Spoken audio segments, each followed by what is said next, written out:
Good day guys! So, babalik ako another video na naman for today. Ngayon po ay dumating na itong ating side mirror para sa Passion. Ito yung classic look na side mirror, yung stainless or chrome yung itsura niya. No? Actually, meron na ako dati nito. So, ano siya, may grado kasi siya pagka yung reflection niya may grado, masyadong naka-zoom. Ayan, no?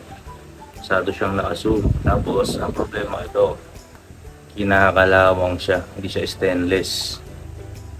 So tinanggal ko kasi imbis na nakaganda, nakapangit pa nung itsura ng motor natin. Kaya ako naman din siya hawak ngayon para mai-compare natin yung itong original na Passion side mirror dito sa dati nating binili. Ito kasi tig 300 may lang, 370 yata eh.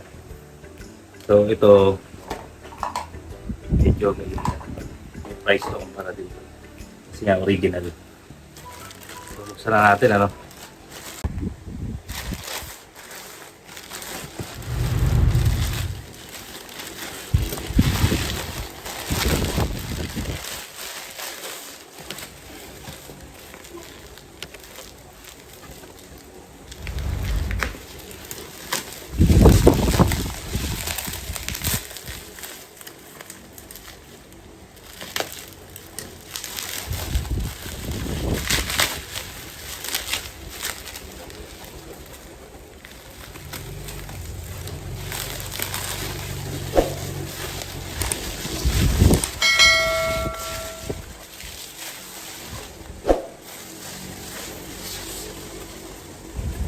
So ito yung tatak niya no.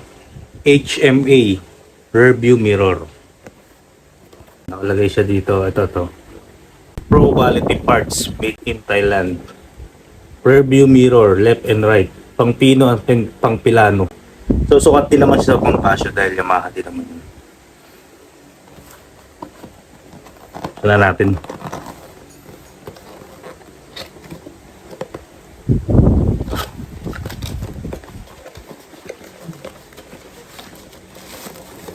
Ayan siya no.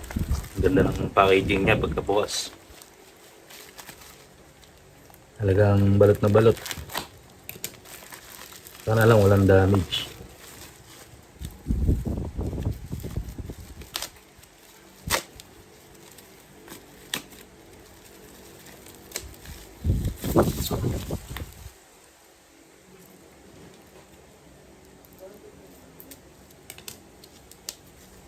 Ito. Check yung isa. Ayan, nakita nyo yung difference ng reflection ng dalawa. Ito ko yung nakawa ko kanina. Ayan. Tingnan nyo, di ba? Magkaibang magkaiba. Yung isa naka-zoom. Ito naka-zoom. Ito, sakto. Saka, turn natin yung radius. Diameter pala.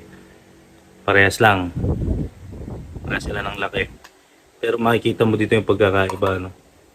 Mas makapal to. Mas mukhang stainless. Hindi tulad nito na mukhang pininturahan lang ng chrome.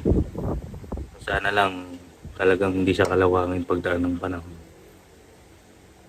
Sa haba naman, sa haba, mas mataas tong local. Pero sa haba, mas mahaba itong original. So mas okay, mas mahaba. Ano? Mas kita mo yung view dito sa likod pag mas mahaba yung stem niya. So, tingnan natin yung isa. Ganun din, nakabalot din ng maayos.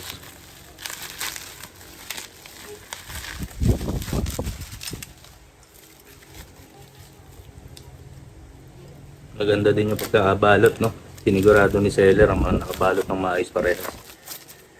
So, ayan. Tingnan natin. Ayan, di rin siya naka-zoom.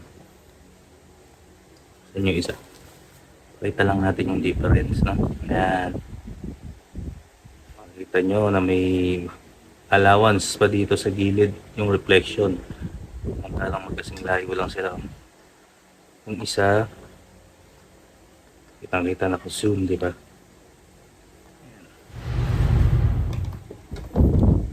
So ito siya, left and right.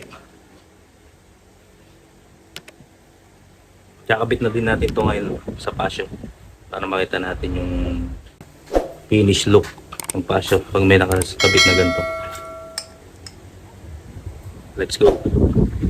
Ito na yung side mirror, no? Kakabit na natin siya ngayon dito sa pasyo natin. So, tatanggalin muna natin tong stock para makikabit natin itong mga bago.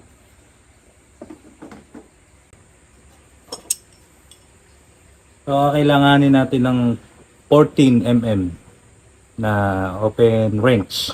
Kung wala naman kayong ganito, pwede kayong gumamit ng gabi katala na adjust. Basta open ang kailangan. Sana natin. Bakasin muna natin ito.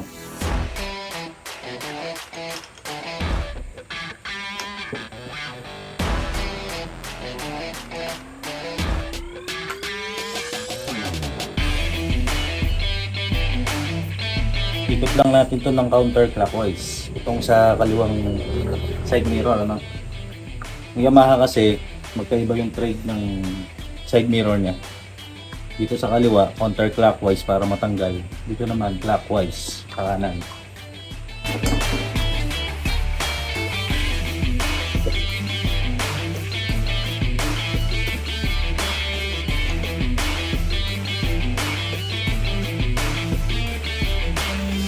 Ito, no? Clockwise. Baliktad dito sa kabila.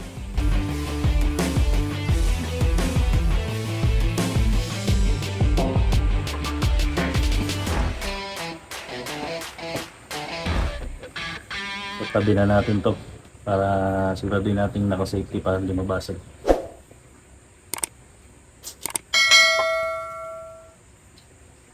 Ito yung sa kaliwa na side mirror. So ang pagkakabit nito pa-clockwise.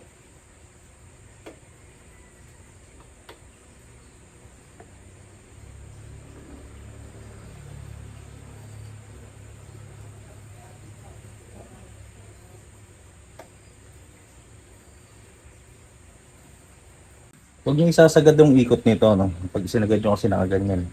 Pantay nyo lang dito. Saan kayo satisfied na resto. Ako ganyan. Tapos itong nut na to, pitan nyo gamit yung 14mm wrench. Para hindi siya umipot o gumalaw habang tumatakbo yung motor.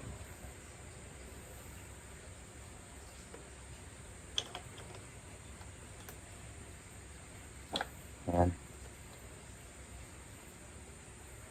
Mayroon na natin ayusin yung adjustments. Tignan ko lang kung ayos na yung testo.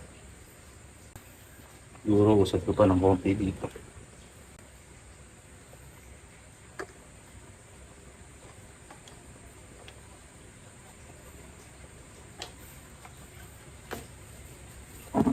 Yung isa naman, yung sa kanan. So ito naman, pa counterclockwise naman yung paghigpit nito. No? So pagang po siya. Yan. Ganun din, huwag nyo din isasagad ng ikot. Ito na lang yung paghihigpit nyo. No?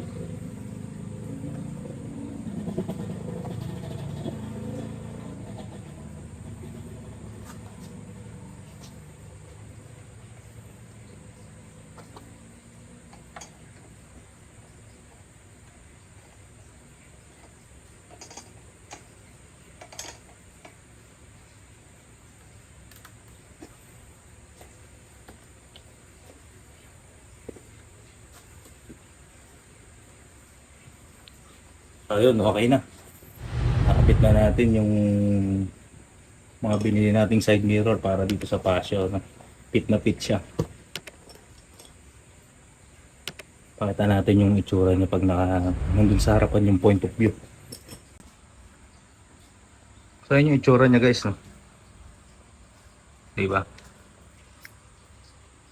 Ang kintab. Kahit dito.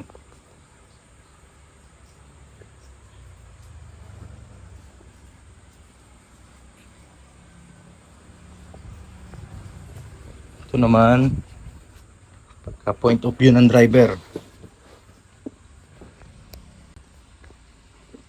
So ayan ah, nakahawak ko dito sa manabela pero kitang kita yung sa likod no. Kita naman dyan sa reflection High level ko yan. Kaya kung hindi nakikita ng camera, hindi nakikita ko. Nandito dito sa kabila. Ayan. Adjust lang ako. Yan. Okay lang guys. So yun lang guys, no.